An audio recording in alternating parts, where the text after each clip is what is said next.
ഈ അടുത്ത് നടന്ന 2 ആത്മഹത്യകൾ, അതായത് ട്രിവാൻഡ്രത്തുള്ള ദർശൻ എന്നുള്ള +2 വിദ്യാർത്ഥിയുടെ, അതേപോലെ തന്നെ ഡോക്ടർ ജോർജ് പി എബ്രഹാം, അദ്ദേഹം ഫേമസ് ആയിട്ടുള്ള ഒരു നെഫ്രോളജിസ്റ്റ് ആണ്.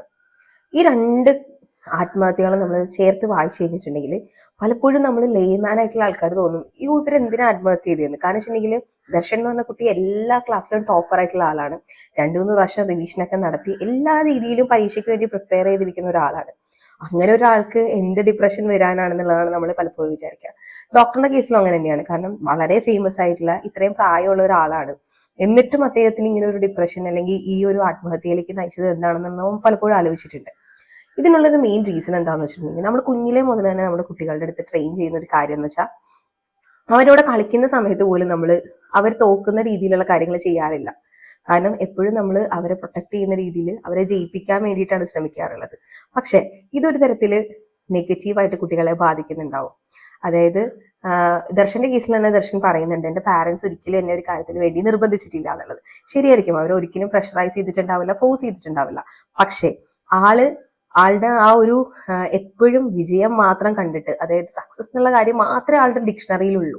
അപ്പൊ ഫെയിലിയേഴ്സിനെ അക്സെപ്റ്റ് ചെയ്യാൻ വേണ്ടിയിട്ട് പറ്റുന്നില്ല. നമുക്ക് എപ്പോഴും നമ്മുടെ കുട്ടികളെ ഏറ്റവും മുന്നിലേക്ക് വരണം തന്നെയായിരിക്കും ആഗ്രഹം. നമ്മുടെ സൊസൈറ്റിയിലുള്ള ഒരു പ്രവണത എന്താന്ന് വെച്ചിട്ടുണ്ടെങ്കിൽ ഏത് കുഞ്ഞു കുട്ടികളുടെ അടുത്താണെങ്കിലും ക്ലാസ്സിൽ ഫസ്റ്റ് ആണോ എന്നാണ് ചോദിക്കുക. അപ്പോൾ ക്ലാസ്സിൽ ഫസ്റ്റ് ആവുന്നത് അല്ലെങ്കിൽ പരീക്ഷയിൽ വിജയിക്കുന്നത് മാത്രമല്ല, തോക്കുന്നതും നമ്മൾ ആ അതേ സ്പിരിറ്റോടുകൂടി, ജയിക്കുന്നതിന്റെ അതേ സ്പിരിറ്റോടുകൂടി തന്നെ എടുക്കാൻ പറ്റണം എന്നുള്ള രീതിയിൽ കുട്ടികളെ നമ്മൾ ട്രെയിൻ ചെയ്യിച്ചില്ലെങ്കിൽ ഇതേപോലെയുള്ള ആത്മഹത്യകൾ നമുക്ക് ഇനിയും കാണാൻ സാധിക്കും.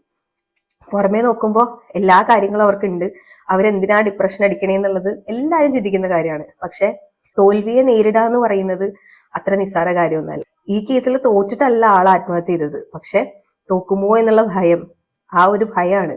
അപ്പൊ അതുകൊണ്ട് നമ്മുടെ കുട്ടികളെ ജയിക്കാൻ മാത്രമല്ല തോൽക്കാനും കൂടി പഠിപ്പിക്കുക. എന്തെങ്കിലും നമ്മൾ കളിക്കുന്ന സമയത്താണെങ്കിലും ശരി, അല്ലെങ്കിൽ എന്തെങ്കിലും കാര്യത്തിൽ തോൽക്കുന്ന സമയത്ത് അവരെ ചീത്ത പറയാണ്ട്, അല്ലെങ്കിൽ അവർക്ക് സാരമില്ല കുഴപ്പമില്ല എന്നുള്ള രീതിയിൽ അവർ മോട്ടിവേഷൻ കൊടുത്തിട്ട് തോൽക്കണതും ജീവിതത്തിന്റെ ഒരു ഭാഗം തന്നെയാണെന്നുള്ളത് അവരെ മനസ്സിലാക്കിക്കണം.